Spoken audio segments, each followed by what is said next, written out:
Hello दोस्तों, स्वागत है आप सबका एक बार फिर आपके अपने यूट्यूब चैनल ई टीचर में। सभी शिक्षक साथियों को आज शिक्षक दिवस के उपलक्ष्य में बहुत बहुत बधाई व शुभकामनाएं। डॉक्टर सर्वपल्ली राधाकृष्णन जो प्रथम उपराष्ट्रपति रहे थे, उनके जन्म दिवस के उपलक्ष्य में आज शिक्षक दिवस मनाया जाता है। तो सभी शिक्षक साथियों को मेरी तरफ से शिक्षक दिवस की बहुत बहुत बधाई व हार्दिक शुभकामनाएं।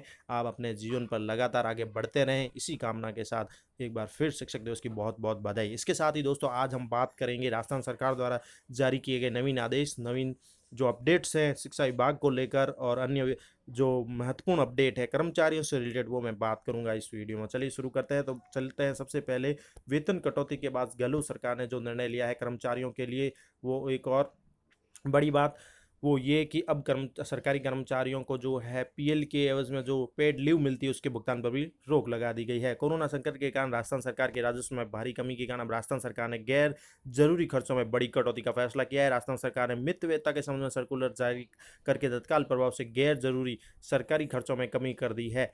खर्चों में कटौती के ये आदेश सभी सरकारी विभाग, कंपनी, उपक्रम, बोर्ड, विश्वविद्यालय, अनुदानित संस्थान, निकाय पर लागू होंगे। प्रभारी सचिव विभाग आदेश पर इसका पालन कराने की जिम्मेदारी हो गई। इसके साथ ही बता दें आपको कि गहलोत सरकार ने वेतन कटौती की घोषणा पहले ही कर दी है। अब अफसर और कर्मचारियों को जो उपार्जित अवकाश मिलता है यानी पेड लीव, जिसकी एवज में उनको नगद भुगतान दिया जाता है, उसकी स्वीकृतियां इस वित्तीय वर्ष में स्थगित रखी जाएगी। इस वित्त वर्ष में अफसर कर्मचारियों को उपार्जित अवकाश का पैसा नहीं मिलेगा और गैर जरूरी पदों को भी खत्म किया जाएगा। इसके साथ ही विभिन्न प्रकार के खर्चों में 30% की कटौती की जाएगी, जो सरकारी सर्कुलर के हिसाब से होता है। विभिन्न प्रकार के व्यय होते हैं, कार्यालय व्यय जिसमें कंप्यूटर, यात्रा व्यय, मुद्रण, स्टेशनरी, कंप्यूटर मेंटेनेंस, प्रकाशन, पुस्तकालय, पत्र पत्रिकाओं पर खर्च के लिए 30% की कटौती की जाएगी।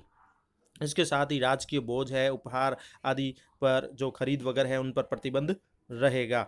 साथ ही वीडियो कॉन्फ्रेंसिंग के माध्यम से ही विभिन्न प्रकार के कार्य करने के निर्देश दिए गए हैं। नए वाहन, अन्य उपकरण की खरीद पर भी रोक है। तो ये महत्वपूर्ण दिशा निर्देश जारी किए गए हैं। ये सब कोरोना की वजह से सरकारी कर्मचारियों को लेकर विभिन्न प्रकार के अपडेट्स आए हैं। सरकार ने इस प्रकार के आदेश भी जारी किए हैं। इसके साथ ही दोस्तों बात करेंगे शिक्षा विभाग से जुड़े महत्वपूर्ण आदेश जो अभी जारी किए गए हैं, वो मैं आपको दिखा देता हूँ इस वीडियो में।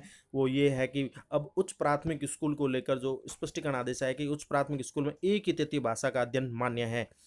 तो दिखा देते हैं ये ऑर्डर जो 2/9 को जारी हो चुका है दोस्तों, जिसमें ये है कि प्रत्येक राज्य की उच्च प्राथमिक यानी यूपीएस विद्यालय में एक ही तृतीय भाषा का संचालन किया जा सकता है, जिसमें तृतीय भाषा के किसी एक ही शिक्षक पद का प्रावधान है। ध्यान में लाया गया है कि कुछ जिला शिक्षा अधिकारी अपने स्तर पर एक ही विद्यालय विशेष में एक तृतीय भाषा का संचालन होते हुए भी अन्य तृतीय भाषा के संचालन की स्वीकृति दे रहे हैं, जो नियमानुसार सही नहीं है। यदि किसी भी विद्यालय में एक से अधिक तृतीय भाषाओं के संचालन की स्वीकृति बिना सक्षम स्तर पर दी गई है, तो उस आदेश को तुरंत प्रभाव से प्रत्याहरित कर इसकी मेल आईडी पर भिजवाना सुनिश्चित करें।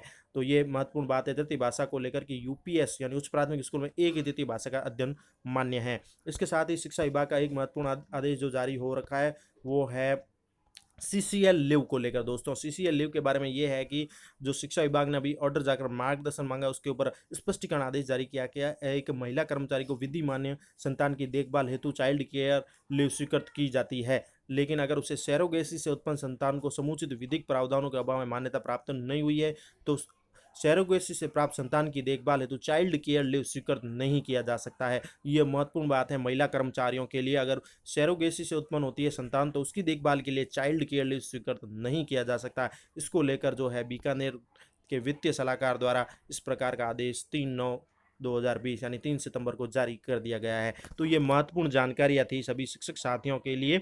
इस वीडियो में एक बार फिर सभी शिक्षक साथियों को ई टीचर की तरफ से यानी मेरी तरफ से सभी शिक्षक साथियों को शिक्षक दिवस की बहुत बहुत बधाई व शुभकामनाएं। Thank you for watching our channel E teacher.